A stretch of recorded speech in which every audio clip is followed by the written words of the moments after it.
For millennia, the Grand Pyramids of Egypt have towered over the desert sands.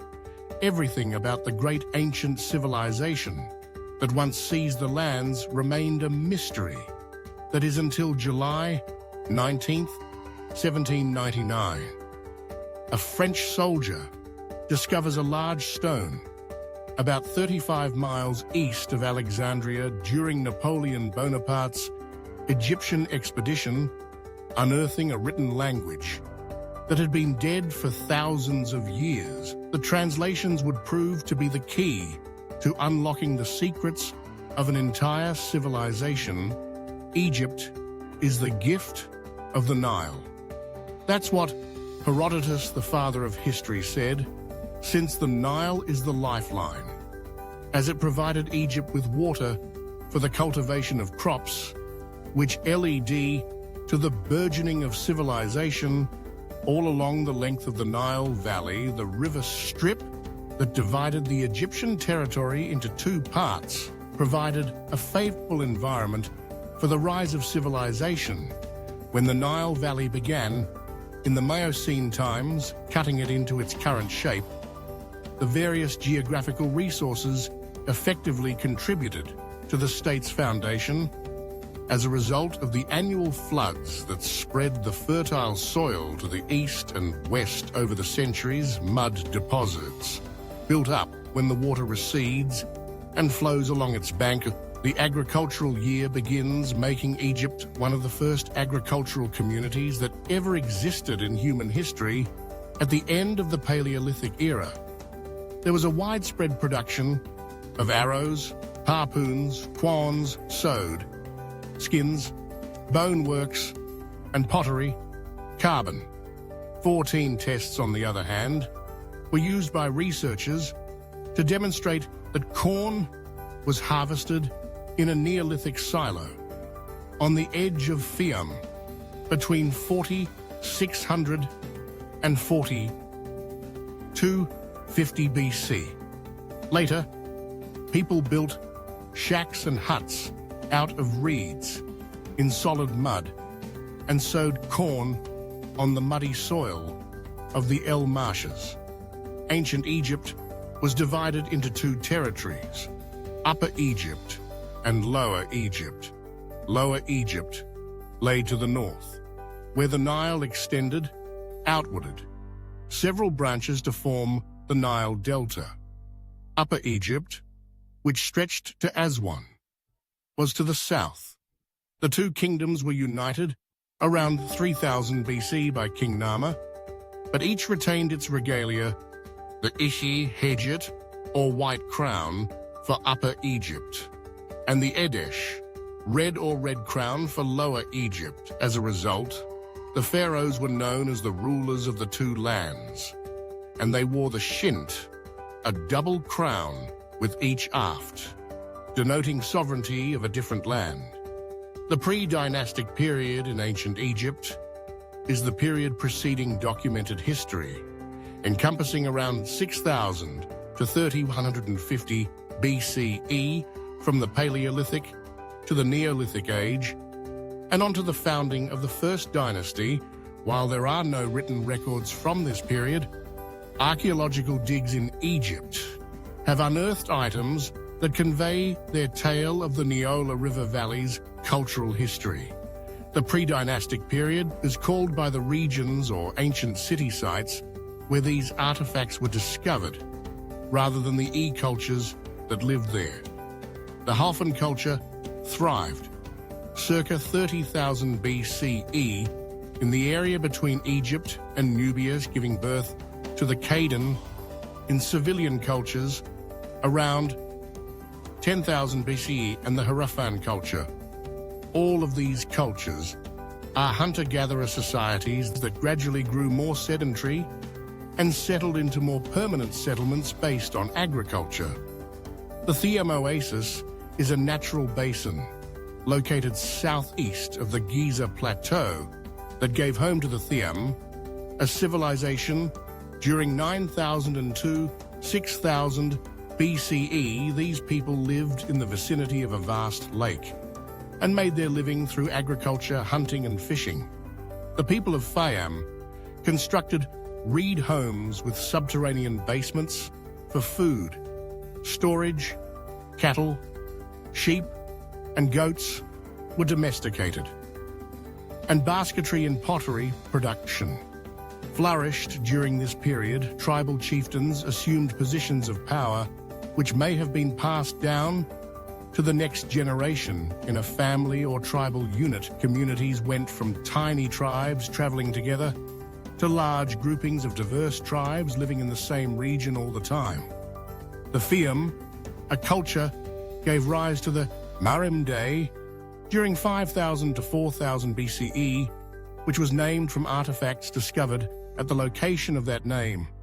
On the western side of the Nile Delta, the majority of Egyptians were farmers, and agriculture was the basis of the dynastic Egypt economy. And farmers relied on the annual summer floods to grow their crops. We know that the first Egyptian farmers were hunter-gatherers. They planted crops such as wheat, lentils, barley, flax, and peas, in addition to herding animals, according to what was found on a location in the western side of the Nile Delta, the oldest levels of Marim Devim Salama that evolved between 8000 and 4000 BC. In addition to the Thiambasan, both getting back to the Neolithic era, the Nile Valley's convex terrain encouraged that of element of several basins which in ancient times were flooded with floodwaters every year that brought silt in mud that fertilized the soil. These basins, of which 130 have been found, served as the irrigation system's reservoirs in ancient Egypt. Granaries were made of clay jars or baskets that were buried up to their necks in the earth. The Elamare culture about 4000 BCE developed on these achievements by building circular homes of higher complexity with plastered mud side walls. All of these cultures evolved and flourished in Lower Egypt, Northern Egypt, closest to the Mediterranean Sea, whereas Upper Egypt civilization, formed later, the inhabitants of the Badarian culture lived in movable tents, like their ancient forefathers, but preferred fixed homes. Following the Badarian period came the Amracian period, also known as Nakata the First, which constructed more complex homes with windows and hearth wadalan (DOB) walls and windbreaks around the main entryway. The practice of mummification began around 35 BCE, where burial items were still left with a deceased. These developments were aided by the Girzian culture, also known as Nakata the Second, 500 to 200 BCE, which launched a trading with other regions, inspiring changes in culture and art. The houses were built of sun-baked brick, and the more opulent ones included courtyards, an addition that would become commonplace in Egyptian homes. Later, the city of Abydos, located north of Nakata, became an important burial location, and huge tombs were built, forming a necropolis, a city of a dead. These tombs were originally made of mud bricks, but subsequently of huge, neatly hewn limestone. Eventually, the site would become the burial place for Egypt's rulers. Despite this, evidence reveals that individuals from all across the nation had their deceased, bearded abydos and gave burial gifts to commemorate their memory. By this time, the cities of Zoas and Hierakonpolis were considered ancient, while Thanes, Nakata, and Nekyan were rapidly developing the hieroglyphic alphabet, which was invented around 34 to 32 BCE, was used for maintaining records, although no entire sentences from this period have been discovered. At this time, the earliest Egyptian writing discovered so far originates from Abydos and was discovered on pottery clay, seal imprints, and bone in ivory items. Complete sentences are not found in Egypt until the time of King Piripson in the Second Dynasty, 500 years later. This period, LAD, to the Nakata, the third period from 200 to 3150 BCE, following Nakata. The third, the early dynastic period, and Egypt's recorded history began with commerce communities expanded and flourished, and the populations of both Lower and Upper Egypt increased. Small villages of brick dwellings and buildings evolved into bigger urban centers that soon clashed, most likely for trade products in water, resources, thinness. Nakata and Anneken were the three principal city-states of Upper Egypt. During the period, thinness appears to defeated Nakata before absorbing Naken. These battles were fought between these scorpion kings, whose identity is unknown, and others are most likely Ka and Nama. According to some researchers, Scorpion, the first Scorpion the second, and Ka were the final three rulers of the proto-dynastic period before King Nama invaded and unified Lower and Upper Egypt and created the first dynasty. The early dynastic period in Egypt began in the years 3150 to 2613 BCE. This marks the beginning of the country's historical era in which Upper Egypt, the south, and Lower Egypt to the north were unified as one country under centralized authority. During this time, the divine rule of the monarch started, and a distinct Egyptian culture emerged, including that element of writing arts and sciences. Memes, the first king of Egypt, was a ruler of Upper Egypt, presumably from Thani's Sawa hiring components, who defeated the other city-states around him. Before conquering Lower Egypt, around 3150 BC, Nama married the princess Nefertep of Nakata in an arrangement to enhance the links between the two towns. He undertook military operations in Lower Egypt, equal revolts, and expand his territory in Deccannon and Nubia. He sponsored massive construction projects and urbanization developed throughout his reign. Harahanama's son is assumed to have succeeded him in 3100 BCE, continuing his father's military expansion and increasing trade. He was notably interested in religion and the concept of the afterlife, and it was under his reign that the Mastaba tomb was built. Haraha was replaced by his son Jur in 3050 BCE, who followed in his father's footsteps. His son Jet, about 3000 BCE, married Princess Muanif and is considered to have taken leadership of the nation.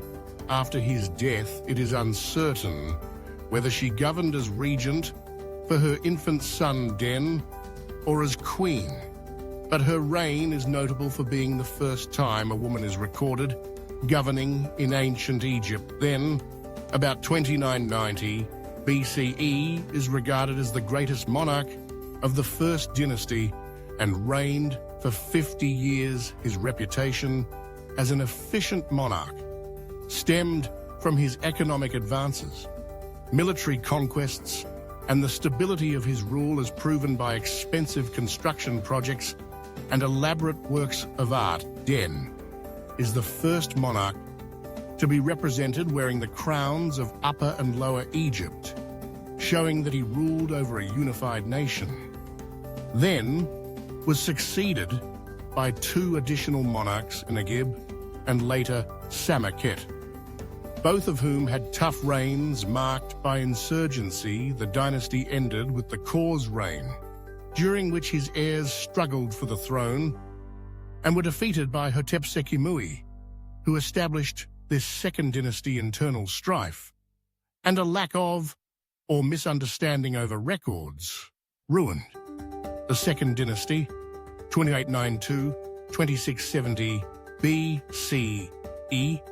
None of the Second Dynasty monarchs have reliable dates, and several of the king's names appear to be repeats of earlier rulers Hotep Sekimwi, which means two powerful ones at peace is a prime illustration of this issue because of his name. It would seem that he came to power after subduing the princes who fought for the throne after Kwa. But his name is inscribed on the entrance to Kwa's tomb, implying that he was the ruler responsible for burying Kwa, and he already had that name before the succession. War broke out. Hotep Sekimwi is credited with bringing peace to Egypt upon his ascension to the throne. Although a brief one, ability and rebellion marked his reign, Ranib, also known as Nebra, was the first to link his name to that of the gods, and so create a bond between the monarch and the divine. There is no reasonable explanation for Parabzan's decision. Early academics claimed he was the first monotheist who declared Set to be the sole deity, but evidence of his reign's devotion to various gods disproved this because his name is only found in Upper Egypt. It's possible that he opted the ally with Set for political reasons to distinguish himself from the Horus religion of Lower Egypt. For whatever reason, he is regarded as a good monarch because commerce, the economy, religious practice, and the arts all thrive. During his reign, Parabzan was replaced by Kaskimwe, probably his son, who continued his predecessor's construction projects and is believed to have brought Egypt's two regions back under central control, or at least reinforced unification. His most missed works include the statues at Hierakonpolis and Abydos, as well as his role as the father of Pharaoh Djoser. The Egyptian Third Dynasty starts with King Djoser, best known for his step pyramid at Saqqara. Maneto's timeline is Hazion Hu's son. Act was when he governed in the Third Dynasty, and even his name, Senec's name, is only known from the Abydos monarch list, the Terran Papyrus, and two reliefs discovered in the Mustafa tomb. Number K2 at Beit Kalof Djoser, erected so many monuments that historians have long assumed his tenure extended at least 20 years. He started military campaigns to Sinai and kept Egyptian unity, resulting in the stability required for his construction projects and the growth of the arts. Djoser's step pyramid at Saqqara is Egypt's first recognized pyramid, which was designed by his architect in Vizier Imhotep. Imhotep was a vizier sage, architect, astrologer, ear, and chief minister under Joseph II, pharaoh of Egypt's Third Dynasty, who was later deified and worshipped as the god of medicine in Egypt and Greece, where he was associated with the Greek deity of medicine, Asclepius. He is thought to have designed the step pyramid in Memphis's Saqqara necropolis. This pyramid, which has 6 steps, is the world's oldest surviving stone monument, an inscription carrying his name on a statue of Djoser, uncovered near the Saqqara pyramid site, attests to Imhotep's high status in Djoser's court. The inscription includes titles such as the leader of the sculptures and the chief of the seers. Historical documents depicting Egyptians, society and medicine throughout the Old Kingdom demonstrate that the main magician of the pharaoh's court frequently functioned as the nation's chief physician. The step pyramid started as a basic mustabad monument with a flat top and sloping sides similar to many previous dynasties' tombs. The architect Imhotep, on the other hand, had bigger plans for his king's eternal dwelling. The step pyramid is a succession of mastivas piled on top of each other, each step slightly smaller than the one beneath to create a pyramid shape. Earlier, mastivas were made of clay bricks, but the step pyramid was made of stones, slabs with carved motifs of trees and reeds on them. When finished, the step pyramid stood 62 meters tall, making it the tallest building of its period to deter robbers and secure the king's corpse in burial goods. The real chambers of the tomb were dug beneath the foundation as a maze of passageways, with rooms off the hallways. However, this strategy did not work, because the tomb was robbed of all of its valuables, including the king's corpse in antiquity. Only his foot was discovered in the tomb. Nonetheless, the step pyramid's design and building epitomize the genius and vision of the Third Dynasty builders, who would later raise the buried pyramid and the layer pyramid. Among many other structures and sanctuaries, these early visionaries established the foundations for the later true pyramids of the Fourth Dynasty, which have mesmerized and captivated people for millennia. The Old Kingdom of Egypt is also known as the Age of the Pyramids, or the Age of the Pyramid Builders, because it contains the great Fourth Dynasty, during which King Sneferu mastered the craft of pyramid construction, and the pyramids of Giza were built under the reigns of Khufu Khafre and Menkaure. The historical documents of this time, the Fourth, the Sixth Dynasties of Egypt, are sparse, and historians consider the history of the era as literally written in stone and mainly architectural, in that academics have been able to build a history through the statues and their inscriptions. The pyramids themselves provide little information about their architects, but adjacent funerary shrines and stelae provide the king's names and other significant information. In addition, carvings and stone discovered elsewhere during the period document different events and the dates on which they happened. Lastly, the mausoleum of the Fifth Dynasty's last monarch, Unos, contained the first pyramid texts, detailed drawings and writings inside the tomb that cast light on the religious views of the period during the Old Kingdom of Egypt. The elite standardized art and figures were produced uniformly to reflect the tastes of Memphis, the capital, although other art forms, such as painting and literature, exhibit more skill in the Old Kingdom statues from the late early dynastic and early Old Kingdom periods are very comparable. The Old Kingdom's most famous works of art are the pyramids of Giza and the Great Sphinx of Giza, both of which remain today. Although smaller structures were crafted with the same precision in beauty and reality, Egyptians placed great importance on Old Kingdom art and architecture in later ages. Although all levels of society may have shared the same religious systems, social inequality persisted even after death. The only significant impediment to reaching an afterlife was being buried outside of Egypt.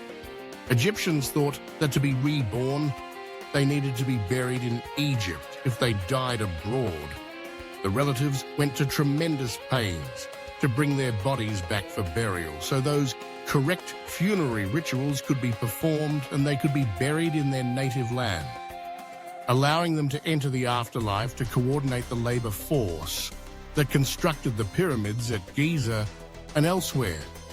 During this time, unprecedented bureaucratic efficiency was needed, and this bureaucracy could only function under a powerful central authority at the top of the pyramid that represented Egyptians' society. The monarchs stood. He was granted ownership of all of Egypt by the gods. At least in theory, the literate and illiterate classes were divided in the Egyptian social structure. The literate class was the ruling class. They were a small fraction of the population, but they were the main criteria for determining the character of ancient Egyptian society. And everything we knew about the civilization, individuals were frequently more important than the positions they held as a result, while the king established the scope of bureaucratic power. Effective administration was ultimately dependent on the same pool of literal aristocrats without whom the king could not govern, and will state some of them as follows. Because an Egyptian king could not personally control every area of society, the role of the vizier was established as early as the early dynastic period.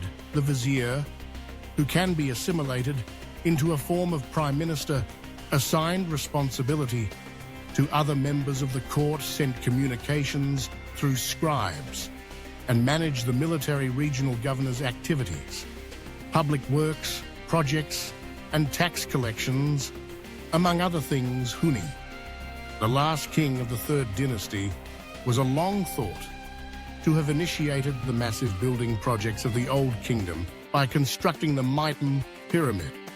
But credit for the Myton Pyramid goes to Sneferu, the first king of the Fourth Dynasty, who may have been Huni's son by one of his minor queens.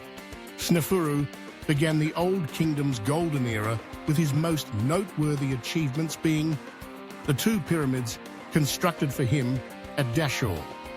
Sneferu started his work with the pyramid at Meta, known as the False Pyramid. Due to its shape, it resembles a tower more than a pyramid, and its exterior casing is surrounded by a massive mound of gravel. The Pyramid of Mitam was Egypt's first real pyramid, but it did not last. This is because changes were made to Emetep's initial pyramid design, causing the exterior casing to sit on sand rather than rock, causing it to fall. The Crooked Period and the Red Pyramid are Sneferu structures at Dashur, or North Pyramid. The Bend Pyramid gets its name from the fact that it rises at a 55-degree angle and then changes to a 43-degree angle of smaller stones, giving the impression of bending in towards the summit. The workers had finished the base and sides before recognizing that a 55-degree angle was too steep, and changing their plan to conclude the job as best they could. Sneferu appears to have grasped the issue and went on to construct his third pyramid. Sneferu appears to have been a ruler, unafraid of loss or sorrow when the then pyramid failed to satisfy his standards. He simply began over the Red Pyramid, named after the use of reddish limestone in its building, was constructed on a firm foundation for better stability and arose at a 43-degree inclination. The Red Pyramid, 105 meters tall, was Egypt's first effective real pyramid. It was originally encased in white limestone, as were the other later pyramids, which crumbled away over time and were collected by locals for other construction projects, following in the footsteps of Josua's complex at Saqqara.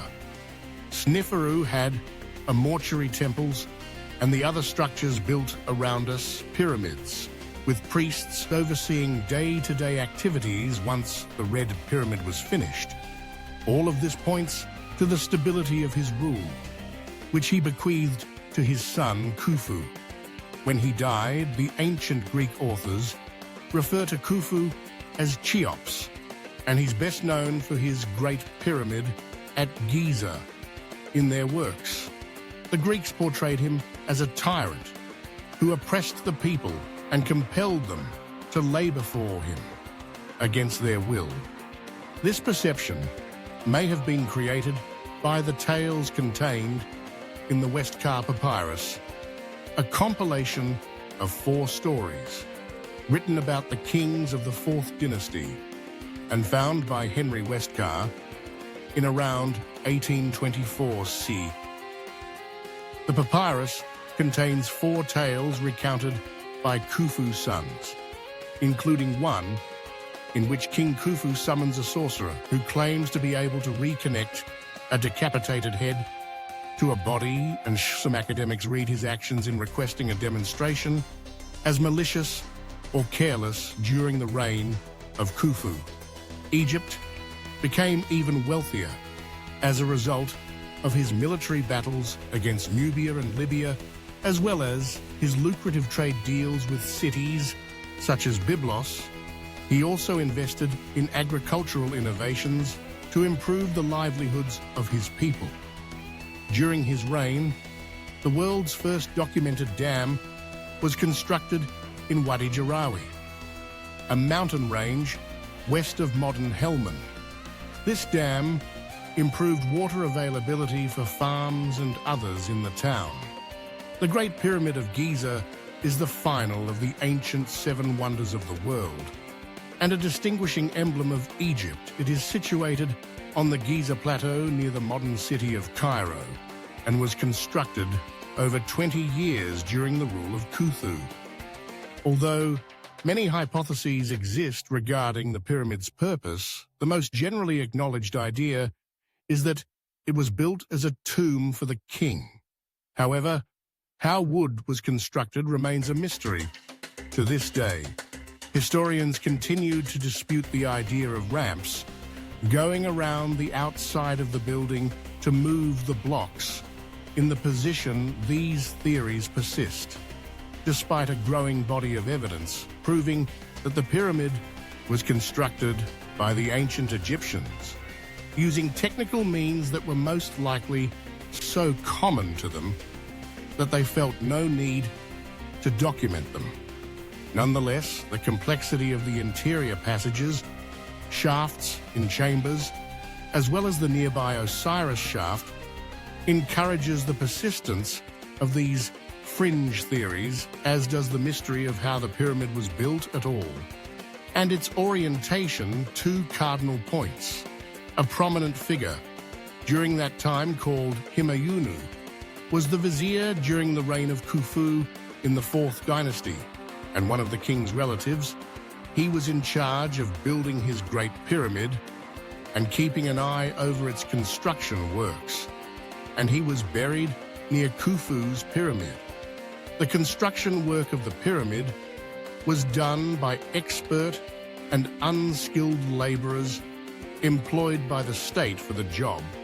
These employees either offered a payoff, a debt-performed community service, or were paid for their time. The annual inundation of the Nile River was important for Egyptian survival because it distributed rich soil from the riverbank all across the shores. Farmlands, however, it also made farming those lands impossible.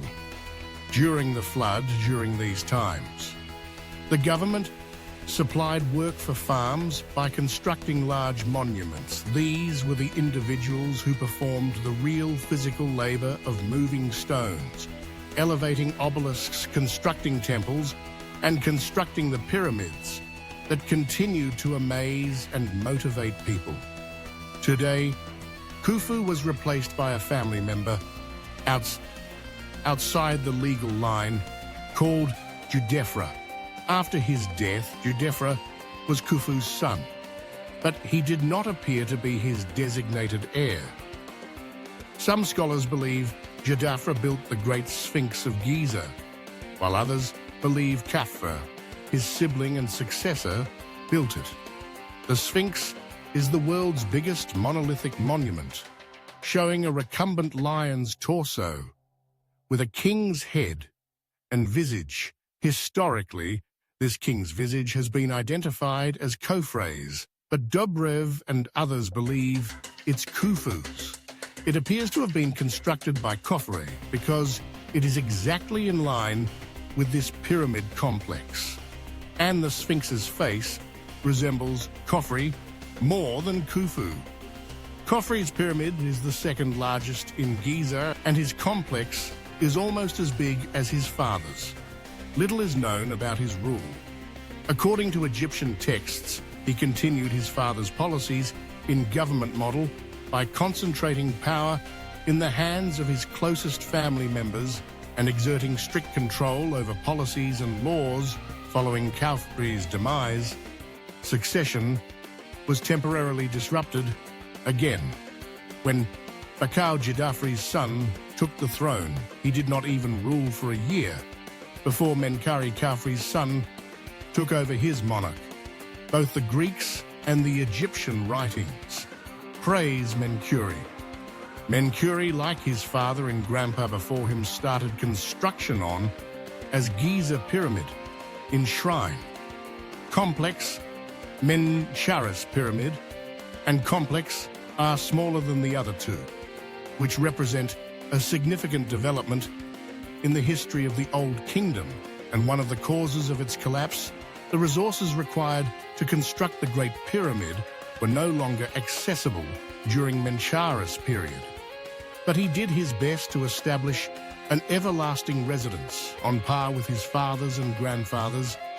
Quenra Menkaure's son and designated successor perished while this pyramid was being constructed, upsetting the dynastic succession, and Menkaure died before the pyramid complex was finished. Despite reigning for 30 years, he was unable to finish the work of his predecessor, which many historians attribute to the dwindling resources at his disposal. Shipseskov, Menkaure's successor, finished Menkaure's structure at Giza, but was buried in a relatively modest mastaba at Sakura, as previously stated. Monarchs diverted immense resources to their funerary structures and buildings. But these temples and sanctuaries were increasingly utter. The authority of the priests who managed them, rather than the king. Although the Giza Plateau is now an old, sand-swept location on the outskirts of Cairo. It was a city of the deceased, inhabited by the living, who tended to it during Menkaure's time. Giza had priests, houses, shrines, worker accommodations, stores, factories, breweries, and all the amenities of a small metropolis. The civilian life in ancient Egypt was very active. The lowest social class consisted of peasant farmers who did not own the land on which they worked on or the houses in which they resided. The monarch, members of the court, nomarchs, and priests owned the land. To begin the day, peasants would say, "Let us work." For the nobility, peasants were virtually always farmers. Regardless of what other trade they practiced, they cultivated and harvested their crops, giving the majority to the landowner while keeping part for themselves. Most had private gardens, which the ladies maintained while the men worked in the fields.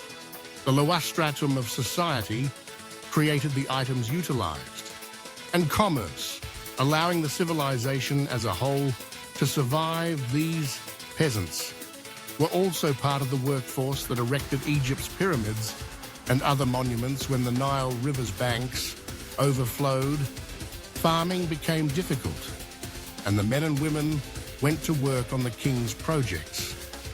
This labor was always rewarded, and no literary or physical evidence supports the assertion that any of Egypt's major monuments were erected by slave labor. Work-building monuments like the pyramid, in associated burial complexes, temples, and obelisks provided the peasantry with the sole possibility of upward mobility. Skilled painters and engravers in particular were in high demand in Egypt and were paid more than unskilled laborers who merely hauled the stones for the construction from one location to another. Peasant farmers might also raise their status by learning a craft in producing the vases, bowls, plates, and other ceramics that people need. Skilled carpenters could make a fortune by making tables, desks, chairs, beds, and storage chests, while painters were needed to decorate upper-class dwellings, castles, tombs, and monuments. Brewers were likewise held in high regard, and breweries were occasionally controlled by women. They appear to have been operated on by females in early Egyptian history. Beer was the most popular beverage in ancient Egypt, and it was commonly utilized as a kind of recompense. 3 times a day, workers on the Giza plateau were given a beer ration. The deity Osiris was said to have provided the drink to the people. And breweries were overseen by the goddess Tenene. Marriages were more secular than religious. In ancient Egypt, the parents planned the majority of weddings in any of the classes. Girls were often married at the age of 12, and boys at the age of 15. Royal offspring were frequently promised the foreign monarchs as babies to seal treaties. The ancient Egyptians' lives were not all labor. They found plenty of time to have fun by participating in sports board games and other activities. Hockey, handball, archery, swimming, tug-of-war, gymnastics, rowing, and a sport known as water jousting, which was a sea battle played in small boats on the Nile River, in which a jouster tried to knock the other out of his boat, while the second team member maneuvered the craft. Were all ancient Egyptian sports. The festivals of ancient Egypt were individually distinct in their own right, depending on the nature of the occasion. But they all had one thing in common: drinking and feasting. The Egyptian diet consisted mostly of grains, wheat, and vegetables.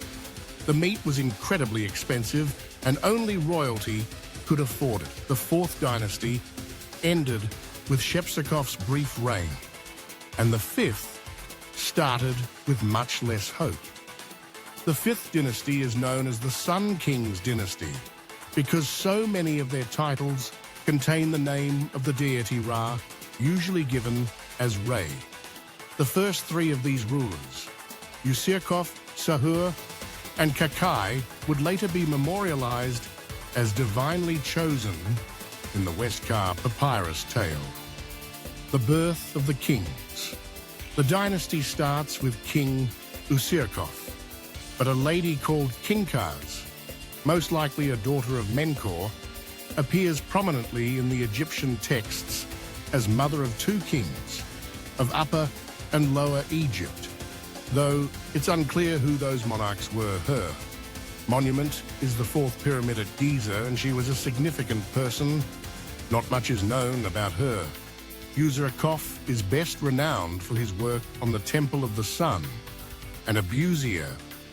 This structure represents a significant divergence from the position of the monarch at the beginning of the 4th dynasty and the beginning of the end of Giza as the king's necropolis.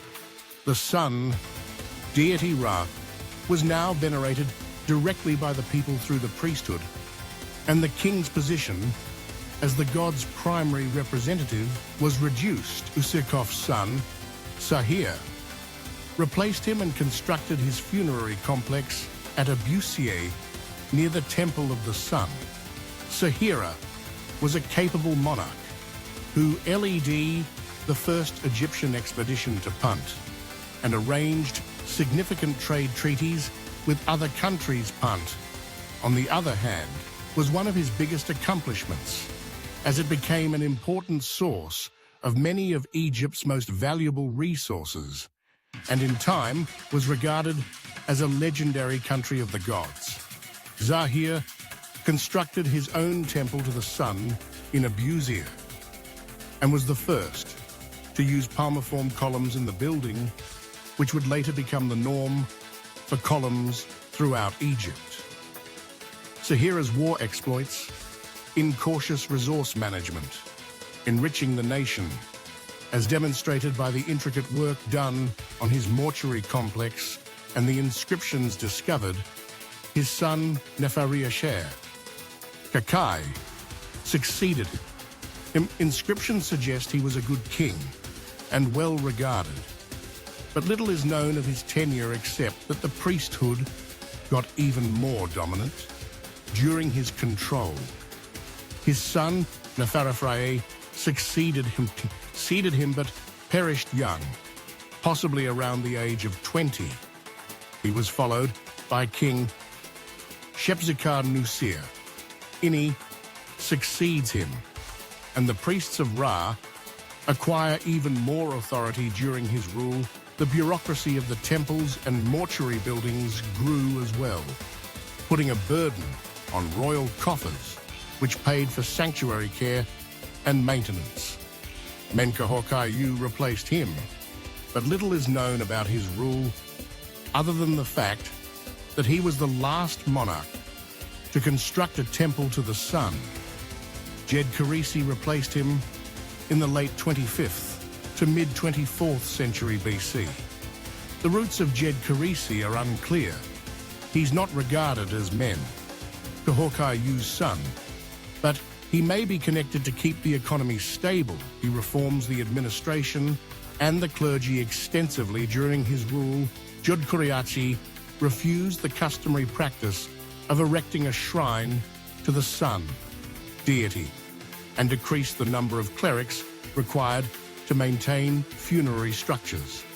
He also arranged the Second Punt expedition, which enriched Egypt and reinforced relations with Punt. The most important element of Djedkarisi's reign, however, was the decentralization of the government, and Memphis, which gave local authorities more authority. Djedkarisi was replaced by his son, Unus, the reign of whom is a little documented. Unus was the first Egyptian king to have the interior of his tomb decorated and inscribed with what became known as the pyramid texts. These inscriptions depict the king in communion with Ra and Osiris. The position of the king was already considerably reduced when the 6th dynasty started. Local officials and bureaucrats built more elaborate tombs than nobles. During the rule of the first monarch, Teti was killed by his bodyguards. According to the 3rd century BCE historian Munetho, an act that would have been inconceivable earlier, he was replaced by Usur today, who may have been involved in the assassination plan. His reign was brief, and he was followed by Meria Pepe I, during whom the nomarchs gained authority by the end of the Old Kingdom. The political power had fragmented, and the system was decentralized. The restoration of central power was a lengthy process that lasted well into the 12th dynasty. Because of the breakdown of central power, political authority passed into the hands of the nomarchs, who took complete control. This pattern persisted during the reigns of Marine Rodnamtenzov I and Neferkar-Pepe II, who ascended to the kingdom as a child and perished as an old man, signifying an incredible rule of nearly a century. During Pepe II's lengthy rule, the Old Kingdom gradually crumbled. The increasing influence of provincial nomarchs and the clergy eroded the central government's and king's authority. Pepe II was followed by Moran Ra-Nemti-Emsov II with a very short reign, and the dynasty ended with Netshirka, who was identified by some scholars and Egyptologists as the Queen Netokras, from Herodotus's account of an Egyptian queen who avenges her brother's murder by drowning as killers at a Binquid Pepe. The second had outlived any heirs to the throne and appears to have been a pretty ineffective monarch in his final years, when drought caused famine. In the country, there was no effective central authority to react to it. The Old Kingdom terminated with the 6th dynasty because no powerful ruler ascended to the throne to guide the people. Local authorities focused on their areas and lacked the means and motivation to assist the rest of the nation. As the 6th dynasty died out, Egypt gradually descended into the First Intermediate Period. The First Intermediate Period is marked primarily by a rise in the authority of provincial administrators of distinct areas, ended a decline in the power of the central government. At Memphis, the great structures of the Old Kingdom on the scale of Giza's pyramids were no longer constructed within the First Intermediate Period because there was no strong central sovereign to order in pay for them, and no administration to coordinate the large workforce. The cultural image that comes from a study of historical data does not support a chaotic dark era, but rather a different social and political model than what had come before. There is some historical evidence for the claim of unrest and claimed disorder, which stems from the absence of a single, powerful central government. The country's different regions were essentially self-governing. The dearth of information about the kings of the 7th and 8th dynasties attest to their ineffectiveness. Their identities and dates will be forgotten in Egyptian annals. The ancient city of Memphis was abandoned at some time by rulers who saw themselves as the heirs of the Old Kingdom kings. The rulers of the 9th and 10th dynasties then seized Heracleopolis as their center and declared themselves Egypt's real kings. Intef, a Theban nomarch who bore the customary epithets of Great Overlord, of the Nome and Overseer of Priests, claimed a prominence in Thebes around 2125 BC and opposed the authority of Heracleopolitan kings. Intef the first established Egypt's 11th dynasty and provided the push for the country's unity during the Middle Kingdom. He was known as Intef the Mighty, and a monument in his honor was erected in the Temple of Karnak. And this was the way leading to the beginning of a new era, which was the Middle Kingdom. Although Mentuhotep II was known as the Second Menace, who united Egypt and ushered in the Middle Kingdom period, the road to that unity was laid out by Intef I and his successor, Mentuhotep I, approximately 2115 BCE, followed Intef I's path and conquered the neighboring nomes for Thebes, considerably increasing the city's stature. In strength, his initiatives were carried on by his predecessors. Mentuhotep II used these early victories to ultimately beat Heracleopolis and then punish those nomes who had stayed faithful to the old kings, while rewarding those who had honored Thebes. Mentuhotep II devoted his time after the process of unity to the ruling military accomplishments and construction projects. Mentuhotep's successor, Mentuhotep III, reigned during 2010. The 1998 BCE. He maintained and expanded his programs. He dispatched an army to Punt and strengthened the northern delta's borders. Mentuhotep IV replaced him. His entire 7-year rule is silent, but he most likely continued his predecessor's policies effectively because the nation is thriving when a Amenemhat replaces him as monarch.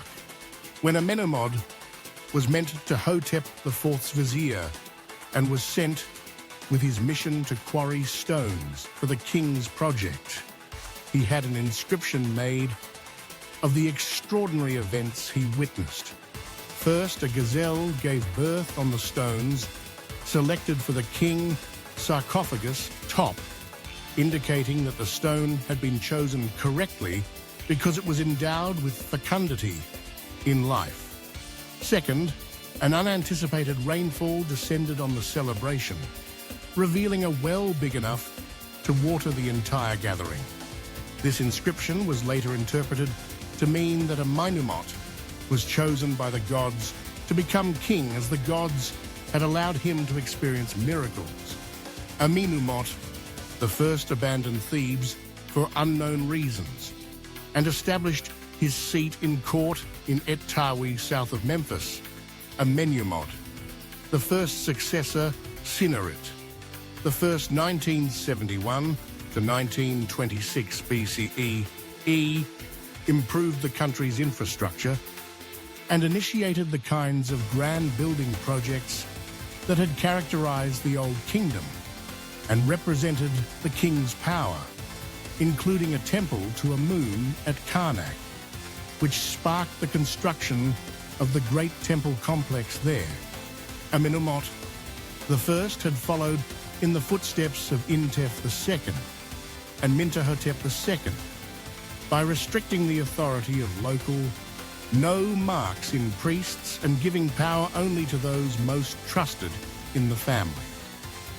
Sennacherib the first continued the same strategy. The administration of the 12th dynasty was so effective that, unlike the Old Kingdom, it kept wealth centralized with the monarch, while allowing for the development and prosperity of individual regions without allowing them to become too strong. The king governed all of Egypt, but specific officers were rewarded for their devotion. The Egyptians developed various advanced ways of irrigation systems, and to keep track of the water levels they built nilometers to gauge the height of the flood, and to determine the taxes levels supposed to be paid, canals were dug to provide water to different areas. When Sennacherib II decided to turn the Theum area into an agricultural center, he developed a specific irrigation system with a dike that transported water from Lake Morris, which resulted in crop prosperity in the area. He was also behind the construction of the White Chapel, a building important to historians in academics because it contains a record of all the nomes of the period. Sennacherib the first was followed by Amenemhat the second, 1929 to 1895 BCE, who may have governed alongside him. The practice of KO regency was unique to the Middle Kingdom, in which a younger man, the monarch's selected heir, usually a son, would govern alongside the king to learn the position and guarantee a seamless transfer of power. Scholars disagree on whether this practice was truly followed, though there is no question that it was followed by Amenemhat II and his successor, Sennacherib II, 1897 to 1878 BCE. Double dates for two rulers, unofficial cartouches, indicate co-regency. Amenemhat II's reign is little known, but Sennacherib II is noted for his excellent ties with the regional nomarchs and improved prosperity of the nation. It's worth noting that during Sennacherib II's rule, local officials thrived just as they had at the end of the Old Kingdom, but this did not cause the kingdom the difficulties that it had previously. Sennacherib II was followed by Sennacherib III, 1878 to 1860 BCE, the most potent monarch of the period, whose reign was so prosperous that he was deified during his lifetime. His rule is characterized by military advancement in Danubia, as well as a rise in Egypt's riches and influence. Sennacherib III exemplified the Egyptian cultural value of military ability, and quick action was the pinnacle of the warrior king. He was thought to be unbeatable at the helm of his troops. His expeditions in Nubia widened Egypt's borders, and the fortifications he erected along the boundary facilitated commerce. He also conducted an expedition in the Palestine, and as a result, trade ties for that area improved. And to control flood and direct irrigation waters, the ancient Egyptians built earth and stone barrages and dams, such as El Lihan Dam, which was erected during the reign of King Amenemhat III, who ruled in the 12th dynasty following the reign of Sennaret III, as he wanted to make good use of the floodwaters for the irrigation system and to protect the state from destructive high levels of inundation. Water, early November, before the water had entirely left the basins, was the time when preparations for planting season began, before fields were prepared for planting. Irrigation facilities were repaired or cleared, and property lines were re-evaluated. And since ancient Egyptians were known to document every detail of their daily life, we have seen the process of growing and harvesting the grain depicted in great detail in various tombs, paintings. Various crops were planted widely, which made food types plentiful in Egypt, such as amor wheat, which was used to make bread and beer, grapes for wine, palm dates, doom palms, pig, sycamore and papyrus, whose stems were used to make paper like scrolls for writing, and also was a great material to make sails cords and even mats. Various tools were used by the farmers during the planting process, such as a very interesting one called shatif. It's a hand-operated device used to lift water from the river, which consists of a long pole with a bucket hung on a rope from one end, and the other end has a weight attached to it. It was either used to fill jugs with water, to transport them, or even to run water in small canals along ditches. However, it's normal when people wonder how such a civilization in ancient times managed to erect huge buildings and move colossal statues without having the technology we have in the current modern world. Some scenes from tombs of high officials have proof of how the whole process of moving huge statues was done. Jehudi Nakht was a nomarch of the 12th dynasty. He used to govern the 15th nome of Upper Egypt. He has a very interesting scene in his tomb of the transportation of a roughly 6.8 meter high monument of him by 172 people using ropes in a slide in an endeavor aided by the dumping of water in front of the slide. Unfortunately, no evidence of this colossus has ever been discovered. Amenemhat III boasted of no major military triumphs, but constructed almost as many monuments as his father, and was responsible for the vast mortuary sanctuary at Hawara, known as the Labyrinth Amenemhat IV, 1815 to 1807 BCE, replaced him and maintained his policies.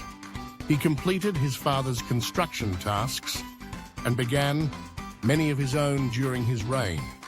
Military and commercial expeditions were undertaken on numerous occasions. On trade thrived with towns in the Levant, particularly Byblos, and elsewhere. The co-regency policy, if it was implemented, had guaranteed a seamless transfer of power from ruler to ruler. But ID failed.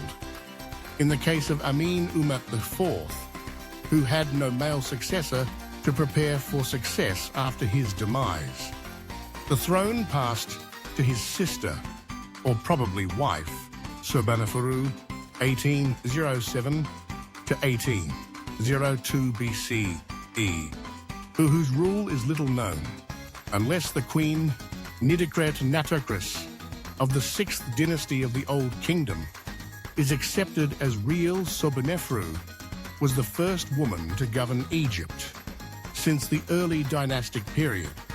The 12th dynasty concluded when she perished without an heir, and the 13th started with the reign of Sabakoteth, the first, 1802 to 18 BCE.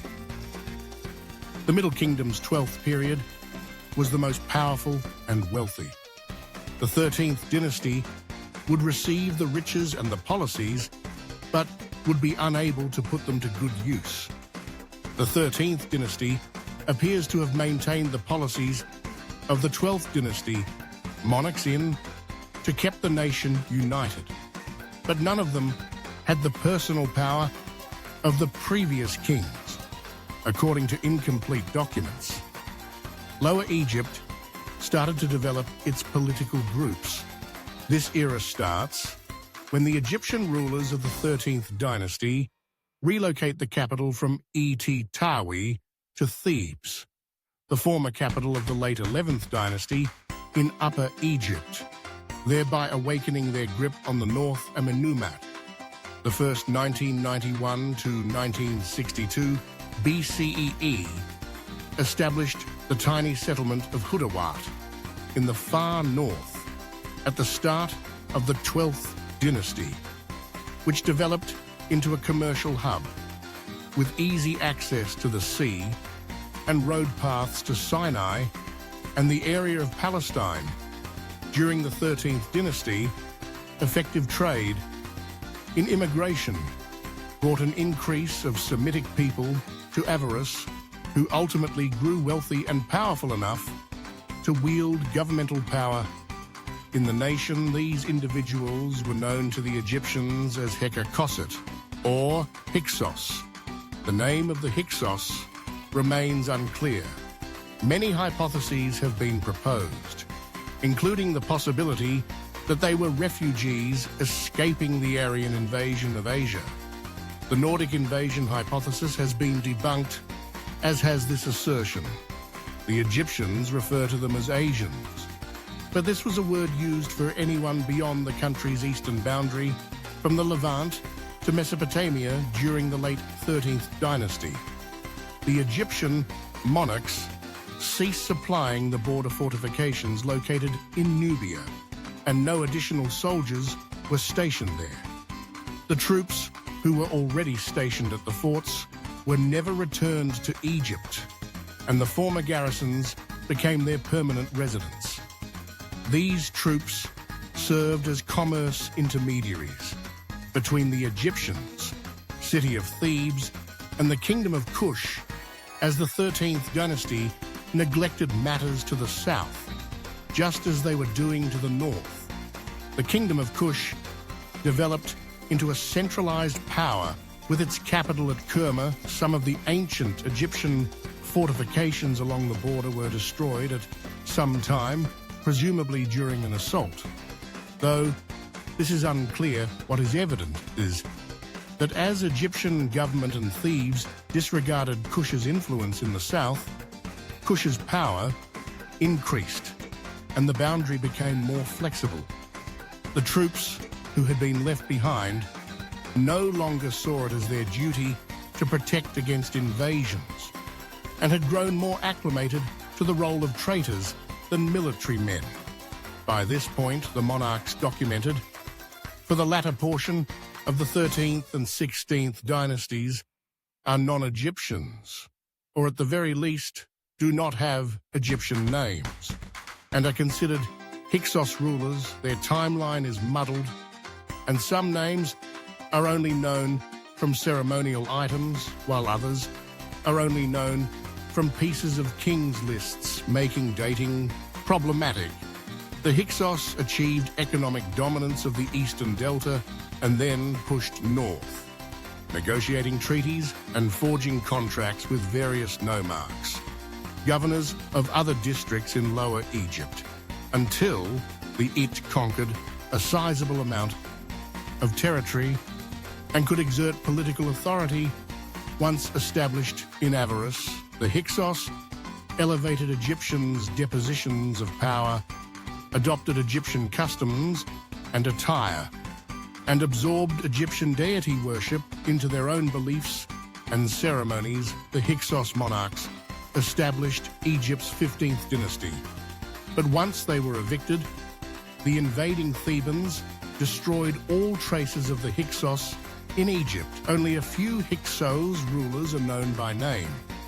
Thanks to the ruins of inscriptions and other texts discovered at Avaris and elsewhere, including the best-known Pepe.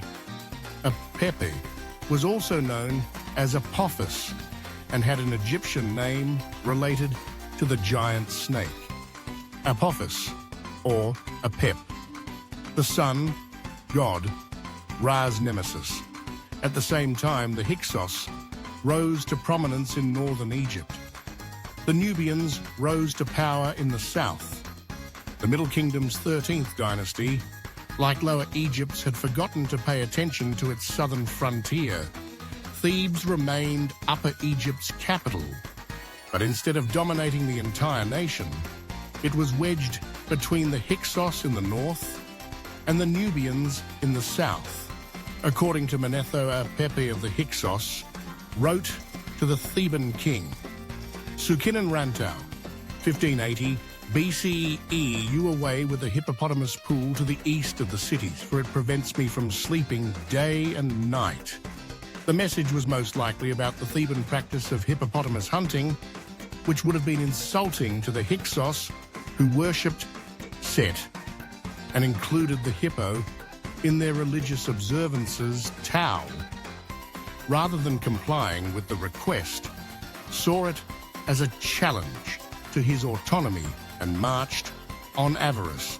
His mummy indicates that he was slain in battle, and this, together with the events that follow, reveals that the Thebans were vanquished in this fight. Taui's son, Chamos, took up the cause, lamenting bitterly in an inscription about having to pay the Asiatics' taxes and dealing with outsiders. To the north and south of him and his kingdom, he launched a huge attack on the Hyksos, destroying Avaris. According to the narrative, Chamos reports that his attack was so fast and scary that it rendered the Hyksos women barren, and that he destroyed the city to the ground following the carnage. This tale appears to be exaggerated, as the Hyksos retained control of Lower Egypt 3 years after Chamos' invasion, and Avaris remained the Hyksos stronghold. Chamos was succeeded by his brother Amos, who, according to the inscription, drove the Hyksos out of Egypt and destroyed their metropolis of Avaris.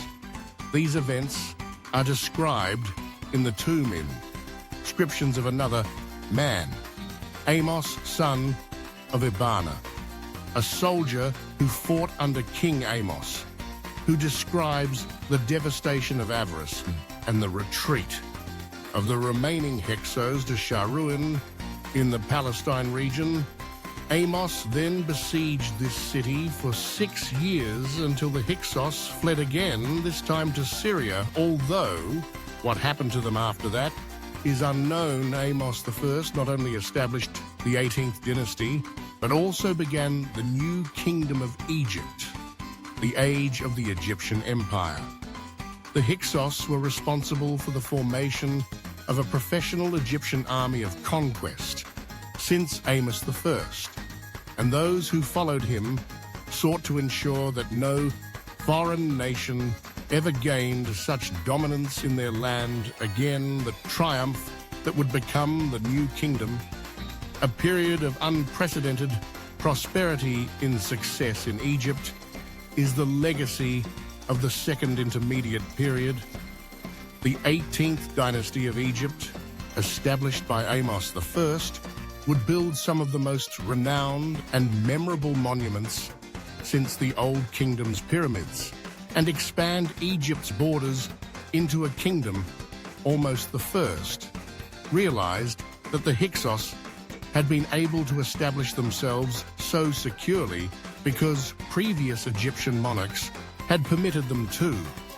As a result, he chose to establish protected areas around Egypt's boundaries, then fortify neglected settlements in strategic locations to protect the nation. The Battle of Amos I against the Hyksos brought him and his troops into touch with the areas of Palestine and Syria, where he continued his operations while also conducting military excursions south against the kingdom of Kushim, Nubia. When he died, he had protected the nation and consolidated his authority, leaving a steady political and economic situation for his replacement Amenhotep I, 1541 to 1520 BC. Inscription show that Amenhotep I followed his father's policies and modelled themselves after Im is a warrior monarch, but he most likely only commanded battles in Danubia. There are no accounts of him conducting expeditions in the Palestine or Syria, but he may have done so because those areas stayed secure during his and his successors' reigns. Thutmose I, 1522-1492 BCE replaced them and immediately started wars to expand Egypt's reach. Thutmose I put down a revolt in Nubia that erupted soon after assuming the throne, personally murdering the Nubian monarch and suspending his corpse from the prow of his ship, S.A. Caution, to other rebels. He then extended Egypt's control over Nubia further south. Before shifting his focus to Palestine and Syria, he expanded Thebes' famous temple of Karnak and built numerous other temples and structures throughout Egypt. Thutmose II, 1492 to 1479 BCE succeeded him, but little is known about his rule because he was quickly eclipsed by his more potent half-sister, Hatshepsut.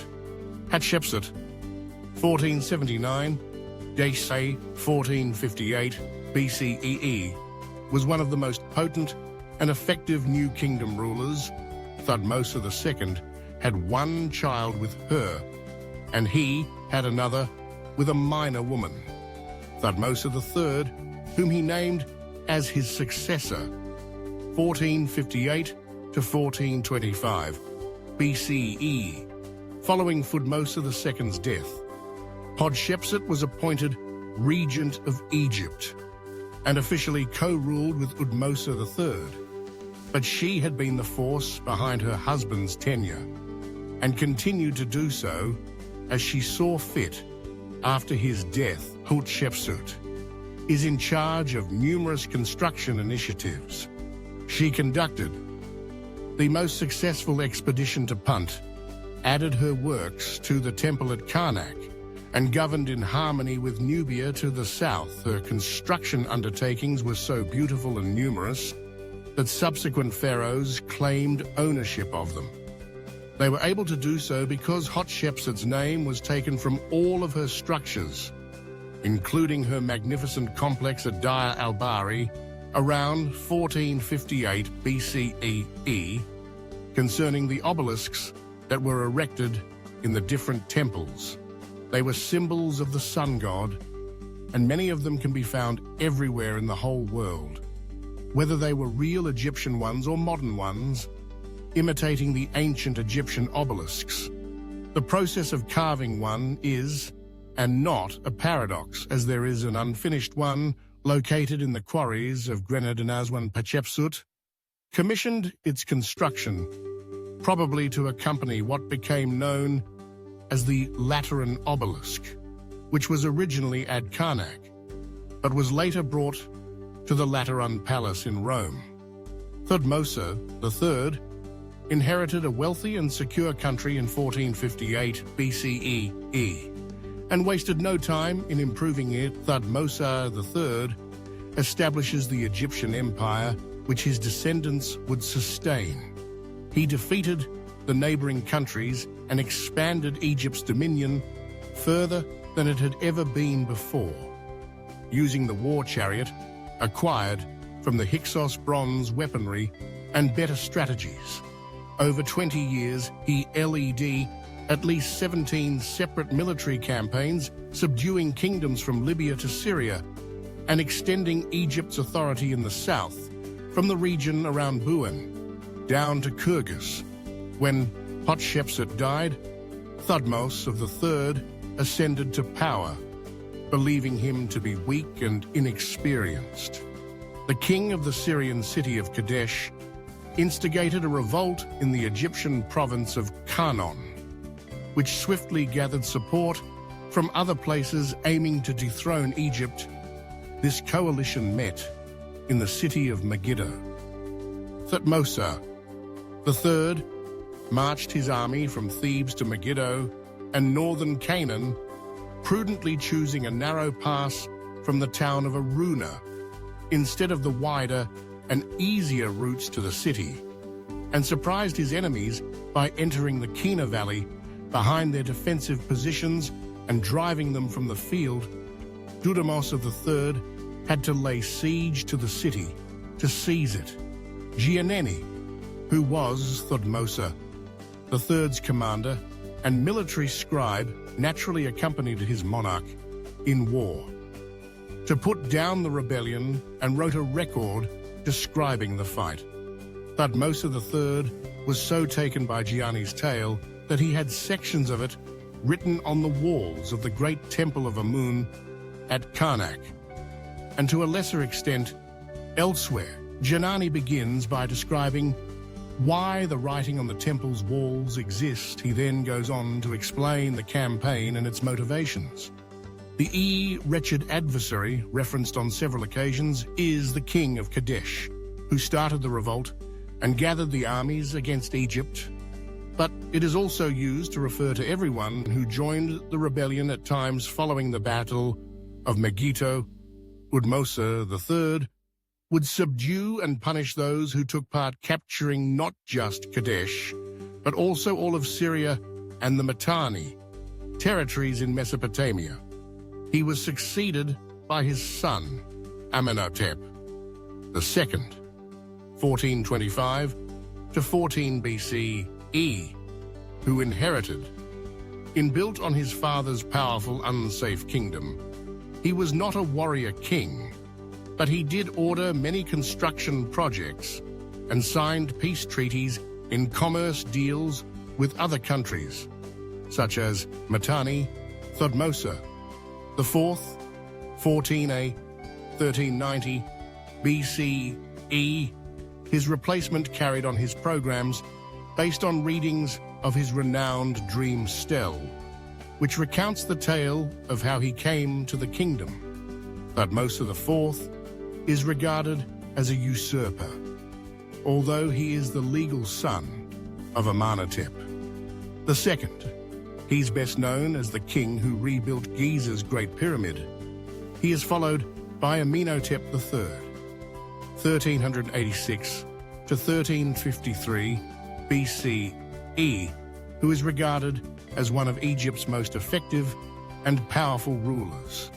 Amenhotep III ruled Egypt at a time when it was at its artistic, political, and fiscal apex. His reign was one of the most opulent in Egyptian history, and he frequently used his riches to persuade other nations to do what he desired. He kept the nation stable, enlarged its boundaries, and devoted himself to the arts and construction initiatives.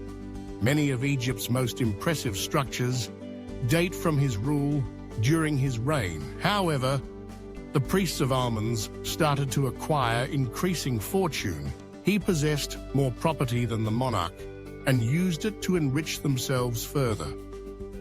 Amenhotep III attempted to contain their increasing influence by allying himself with Aten, a minor deity symbolized by a sun disk. He appears to have believed that the authority of the pharaoh behind the worship of Aten would elevate the status of those priests over those of Amun.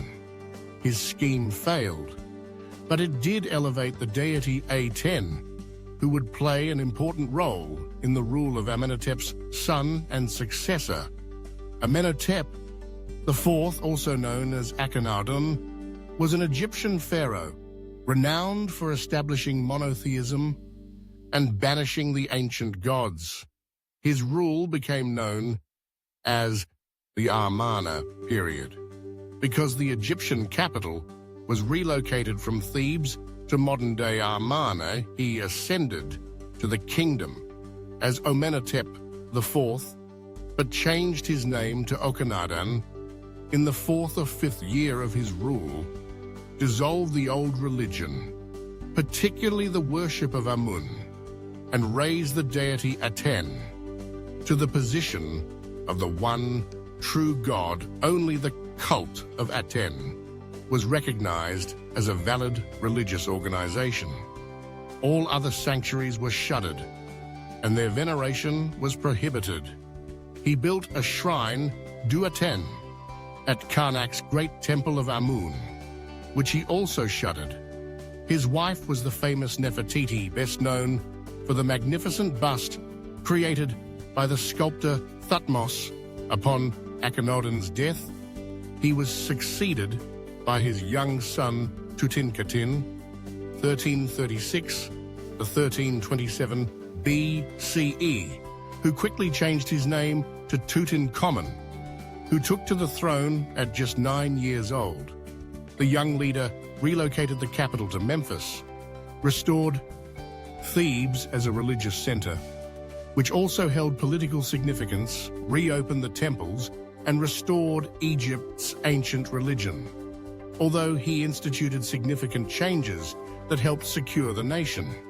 He's best known for his magnificent tomb, which Howard Carter found in 1922. Tutankhamun was married to Amun, his half-sister, until his demise at the age of about 18. Amun may then have married the vizier as possibly 1324 to 1320 BCE, who some experts believe replace Tutankhamun, or she may have attempted to reign on her own. Whatever part AE played in the succession, Amun vanished soon after Tutankhamun's death, and the general Hornhead took control, devoting to return Egypt to its former grandeur. Horemheb, 1322-1295 BCE, went to great measures to erase the Amarna period rulers from Egyptian history by burning all of Akhenaten's statues and writings, including completely demolishing his sanctuary at Karnak. Horemheb defended traditional Egyptian religion and customs. Relationships with other countries in Egypt's infrastructure were ignored during Akhenaten's rule. Hornhead returned Egypt to its previous glory, though he was unable to bring it back to the heights of Amenhotep III. He perished without an heir, and his vizier, Paramez, seized the kingdom as Ramses I, establishing the 19th dynasty. Ramses I was an elderly man when he ascended to the kingdom, and he swiftly named his son Seti I as his successor. Ramses I resumed Hornheb's task of rebuilding Egypt's sanctuaries in shrines, as well as adding to the vast temple of Amen. At Karnak, he gave us Seti I, the authority to lead military missions to reclaim areas lost.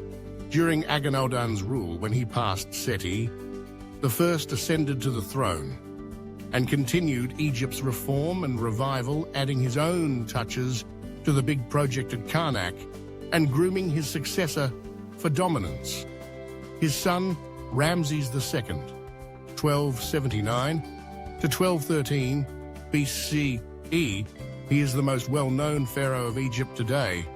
Ramses II governed Egypt for 67 years, and the magnificent temples and monuments he constructed in celebration of his conquests and accomplishments still stand as a testament to the wealth of his reign. There is hardly any ancient Egyptian site that does not mention Ramses II and the story of his triumph in the Battle of Kadashin, 1274 BC, is legendary. However, one of his greatest acts as pharaoh was not one of battle, but one of peace, the forging of the first peace treaty in history.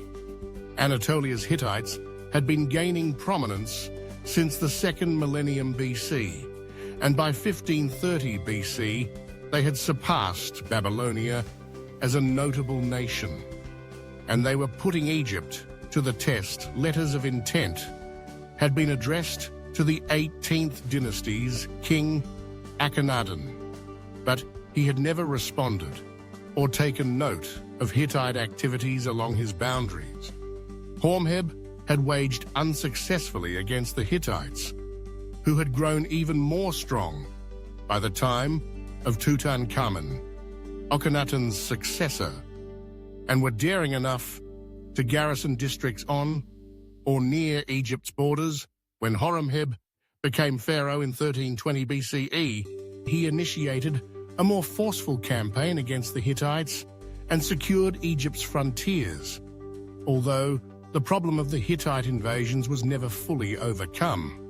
Seti I had gained Palestine and Kadesh for Egypt, but happy with the victory, had made no plans for the city's defense. Now, Ramses, the second of the 19th dynasty, had to cope with the problem of the Hittite invasion and gathered his forces at Per-Ramses in 1254 BC to remove the Hittites from Kadesh and weaken their army, riding in this chariot at the head of 4 divisions, 20,000 soldiers.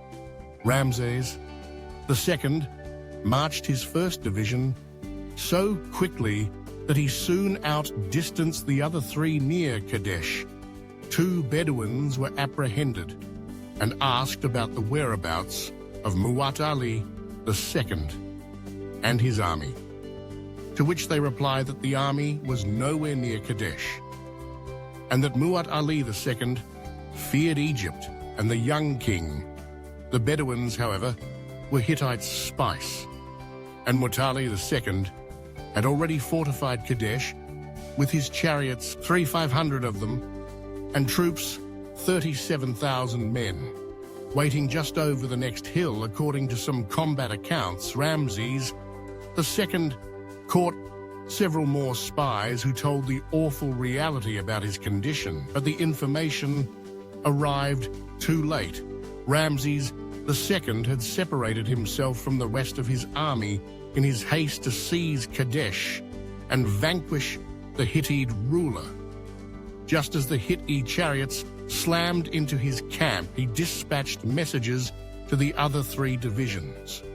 The TA division arrived in time to prevent an Egyptian army defeat, and Ramses II personally led the remaining among division into action many times, pushing the Hittite soldiers back onto the Orontes River, where many perished.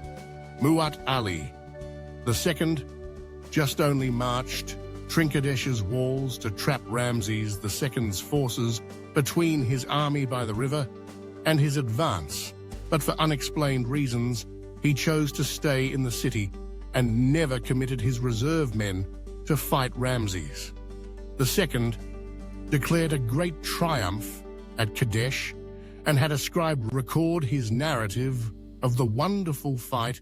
Mu'at Ali II's version differed significantly, most notably in claiming Kadesh as a Hittite victory, while Ramses II did not capture the city.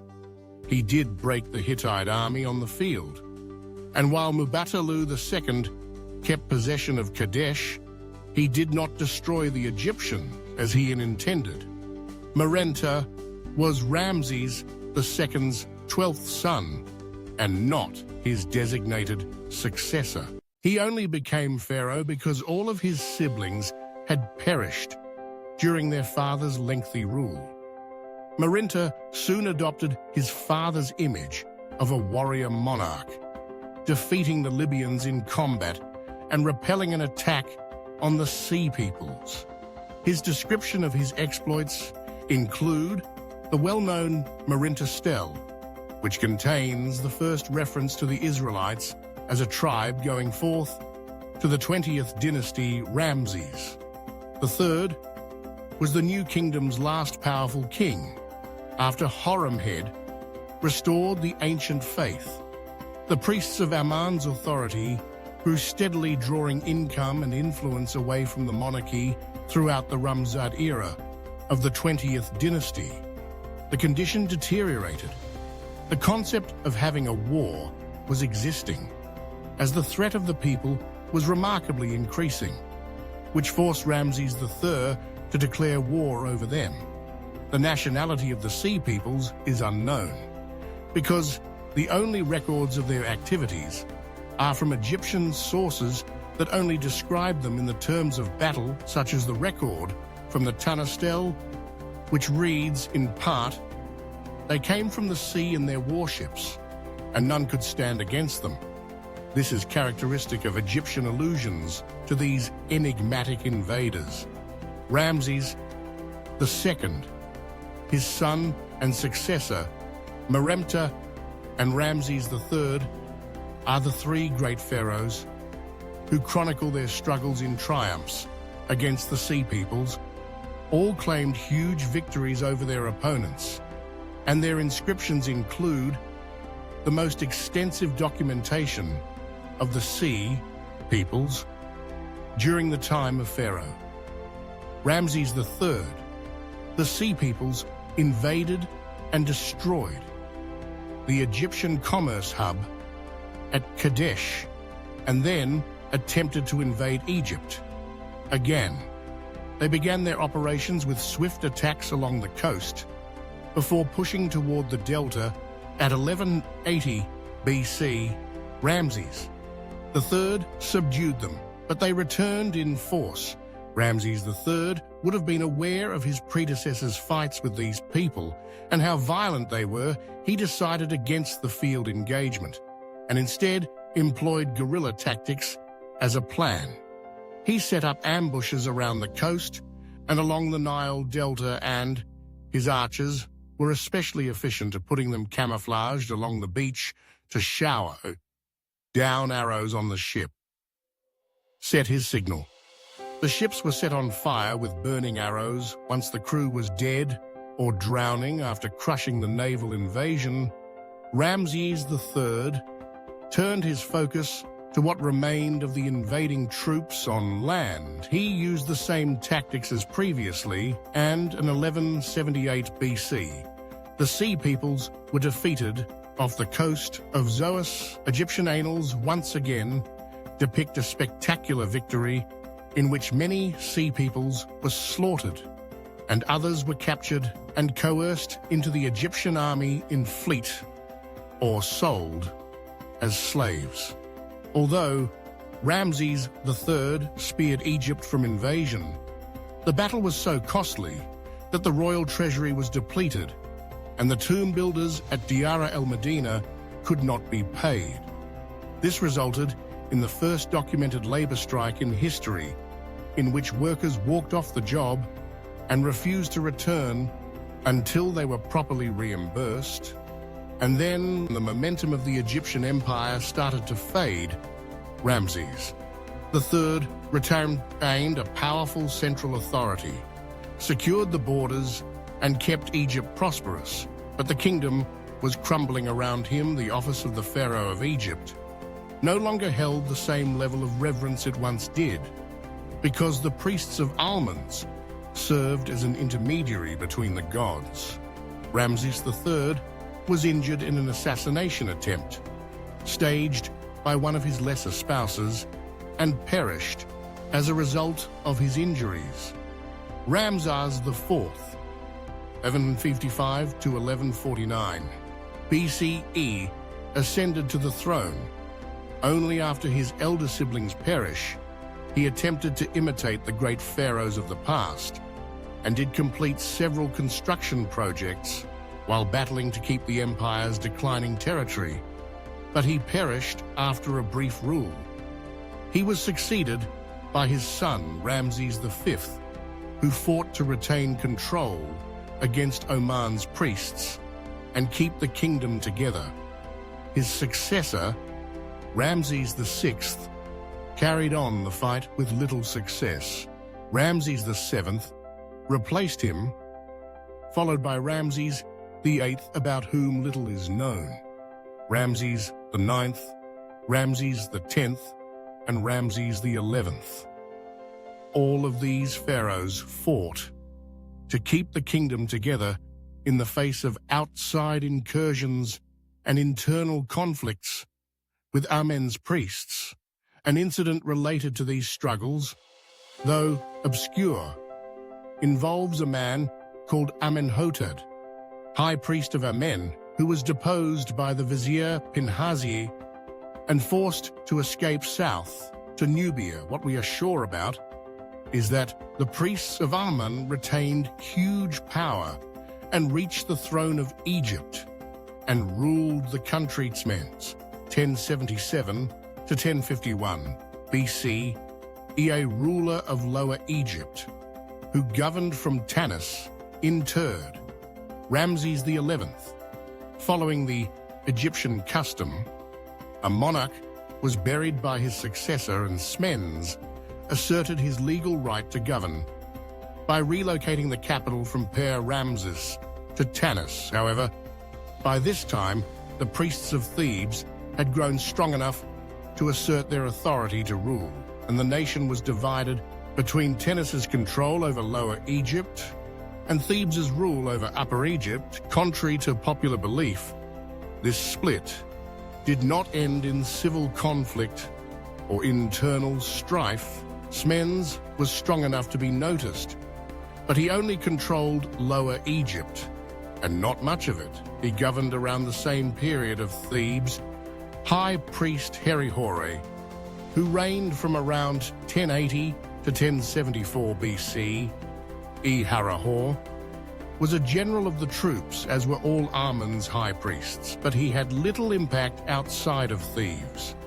This would be the dominant model for the majority of the Third Intermediate Era. Individual nomarchs were strengthened at the cost of either part of the central government, as in the First Intermediate period, and both Tanis and Thebes failed to exercise any major influence over the nation as a whole.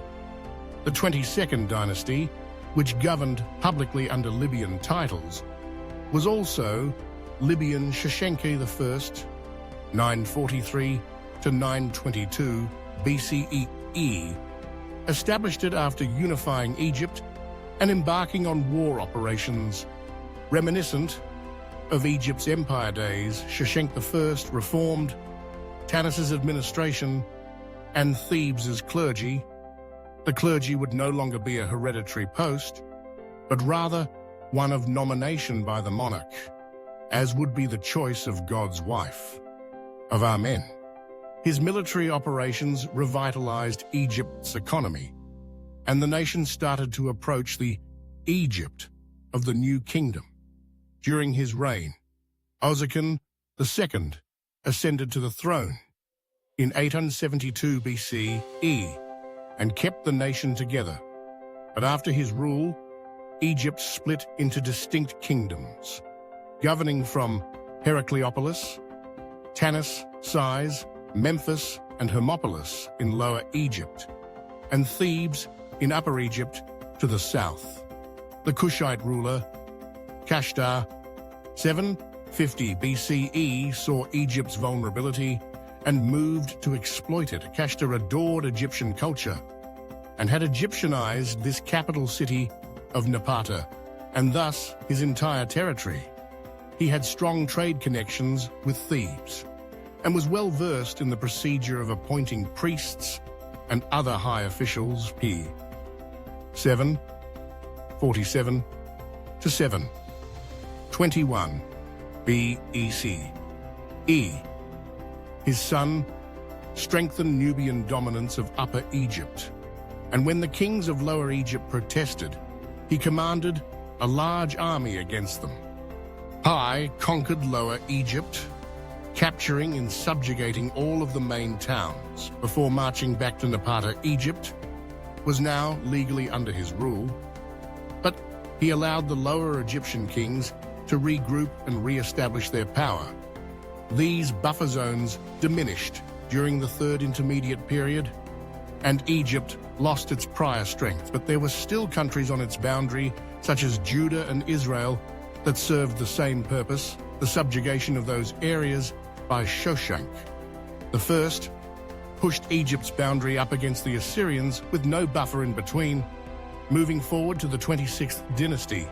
Psammetichus the first was a powerful ruler who instilled in his people the grandeur of Egypt's past by restoring it through massive projects, renovations, restoration and military feats. His son, Necho II, 6, 10, 2, 5, 95 BC, continued his father's legacy by conducting military battles, ordering construction projects, and expanding the military. The Egyptians were never great seafarers, and Necho II recognized this by establishing a fleet of Greek mercenaries which proved quite successful. Necho II is irregularly portrayed as a great warrior and military commander who strengthened the nation he had inherited during the reign of Amasis. Second, he was successful in reforming government spending while also stimulating the economy and directing war operations. Egypt came together behind his leadership and thrived once more. With a thriving economy, secure boundaries, and prosperous commerce-building projects, temples and other works of art were finished, and Egypt's reputation regained some of its lost lustres. He was replaced by his son, Psammetichus III, the 26 BCE, who was a young and inexperienced king who was ill-prepared for the difficulties he faced. Cambyses II, the Persian monarch, had sent to Amasis, asking for one of his daughters as a bride, but Amasis, not wanting to obey, but also trying to prevent confrontation, sent Apris's daughter instead, who was his predecessor. This former Egyptian princess was profoundly offended by Amasis' choice, particularly since it had long been Egyptian policy not to transfer noble women to foreign monarchs as wives. When she arrived at Cambyses II's palace, she disclosed her true identity, and Cambyses II vowed to revenge Amasis' slander by sending him a fake bride. Unlike Cambyses, Darius wanted to govern Egypt. In his absence, he ascended to the throne of the Achaemenid Empire in 522 BCE and toured Egypt at least twice, though he favored Egypt from afar. Nonetheless, he adored the culture and directed funds towards the reconstruction of destroyed temples and the dedication of new ones. In keeping with the Persian practice of religious tolerance, Darius praised the Egyptian gods with presents and statues. He is widely viewed as having a gentler hand with Egypt than Cambyses for the Second Persian conquest of Greece in 480 BC. His son Xerxes I, 486 to 465 BCE, relied on all the resources of the Achaemenid Empire, including Egypt. When the Persians were defeated at Salamis in 480 BCE and Plataea in 479 BCE, Xerxes abandoned foreign affairs in favor of construction projects and different relationships with court ladies. Xerxes I, 465 to 424 BCE, succeeded him and battled for 6 years to put down the first significant Egyptian rebellion led by Anarost II, the Libyan royal son of Psemtik V, encouraged and assisted by Athens in 460 to 454 BCE. While it is true that the Persians ruled Egypt during the 27th and 31st dynasties, Egyptian culture was kept alive, and the 30th dynasty of Egyptian rulers gave Egypt back a brief time of its former glory before the Persians invaded their land again. This era comprises the 27th to 31st dynasties of Egypt. Egyptian resistance to Persian control, on the other hand, is visible throughout the area, and Egypt thrived under Persian rule because the Persian shores respected the culture. Amatias of the 28th dynasty, Nectanebo I, and Nectanebo II all governed the nation, commanded troops, and participated in construction projects in the manner of the great pharaohs of the past. Whoever was behind the revolts against Persian authority, Egypt's second conquest did not last long. Philip II of Macedon, 359 to 336 BC, defeated the Greek city-states and incorporated them into Macedonian authority when he was murdered in 336 BCE. He was preparing a grand expedition to subjugate Persia. He already had all of the means he would require for the conquest, which he entrusted to his son. Alexander the Pharaohs of the 30th dynasty upheld Egyptians' kingship's honor and left their impressive structures in the footsteps of those who came before them. So while the late period may be considered the end of Egyptian sovereignty, it should not be considered the end of Egyptian civilization. Even today, Egypt's cultural accomplishments inspire respect, if not fear, and remain among the most popular and intriguing of the old world. Although times changed, current modern Egypt in the 21st century might look like a coming forward version of ancient Egypt.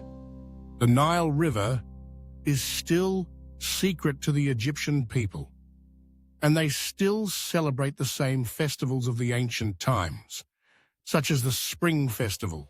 The food is quite inspired by the authentic ancient food. The traditions are still there, and even the last development form of the ancient language called the Coptic is still spoken in Egypt in churches' prayers, and the middle of their Arabic dialect. The modern people are proud of the legacy.